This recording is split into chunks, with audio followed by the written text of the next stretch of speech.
بسم اللہ الرحمن الرحیم۔ السلام علیکم۔ گھر کا ڈاکٹر میں خوش آمدید کہتا ہوں۔ میری آج کی اس ویڈیو کا موضوع ہے شوگر کیا ہے۔ آج ہم آپ کو بتائیں گے شوگر کی 2 بڑی وجوہات اور اس کو ختم کرنے کے طریقے۔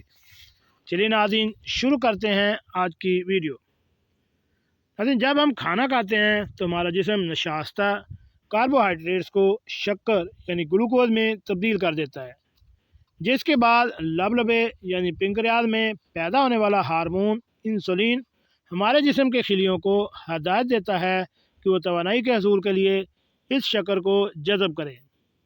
شوگر کا مرض تب لاحق ہوتا ہے جب انسولین مناسب مقدار میں پیدا نہیں ہوتی یا کام نہیں کرتی۔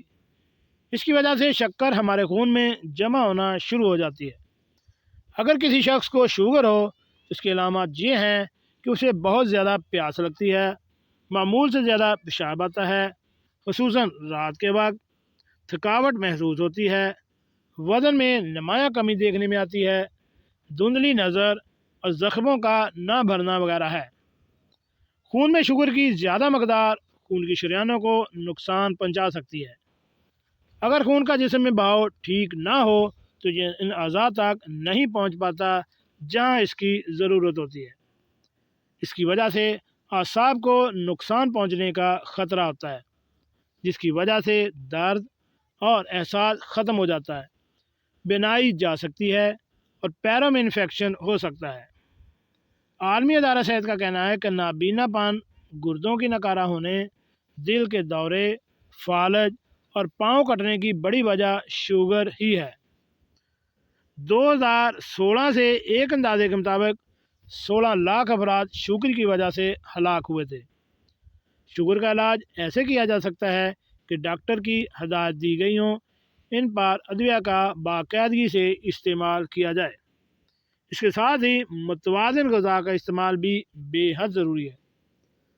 عموماً ایسا ہوتا ہے کہ مریض ادویہ باقاعدگی سے استعمال کرتے ہیں لیکن نہ تو متوازن غذا کا استعمال کیا جاتا ہے اور نہ ہی طرز زندگی میں تبدیلی لائی جاتی ہے۔ جو افراد شوگر میں مبتلا ہیں وہ یہ بات ذہن نشین کر لیں کہ صرف ادویہ کے استعمال سے مطلوبہ نتائج حاصل نہیں ہوتے۔ اس ضمن میں طرز زندگی میں تبدیلی لانے کے ساتھ ماہر غذائیت کی ہدایت کے مطابق متوازن غذا کا استعمال بھی ضروری ہے۔ اس کے علاوہ ایسے مشروبات کا استعمال بھی ترک کر دیا جائے جن میں زیادہ مٹھاس اور کاربن ڈائی آکسائڈ پائی جاتی ہے۔ ان میں کوکا کولا مشروبات سر فہرست ہیں۔ اس کی بجائے سادہ پانی، بغیر چینی کی چائے یا کافی کا استعمال زیادہ بہتر ہے۔ شوگر کو ختم تو نہیں کیا جا سکتا لیکن اس کو کنٹرول میں رکھنے کے لیے کھانا معمول سے کم کھائیں۔ 2 وقت کھانے کے بجائے اگر 4 سے 6 وقت کھائیں تو مرض پر خاصا کنٹرول رہتا ہے۔ سفید آٹے اور چاول کی نسبت بغیر چھنا آٹا یا جو اور بیسن کا آٹا زیادہ فائدہ مند ہے۔ چربی والا گوشت ہرگز استعمال نہ کریں۔ مرغی، مچھلی، دالیں، میوہ جات، سبزیوں اور پھلوں کو اپنی خوراک کا حصہ لازمی بنائیں۔ جی ناظرین کیسے لگی آج کی میری یہ معلوماتی ویڈیو؟ ایسی معلوماتی ویڈیو حاصل کرنے کے لیے میرے چینل گھر کا ڈاکٹر کو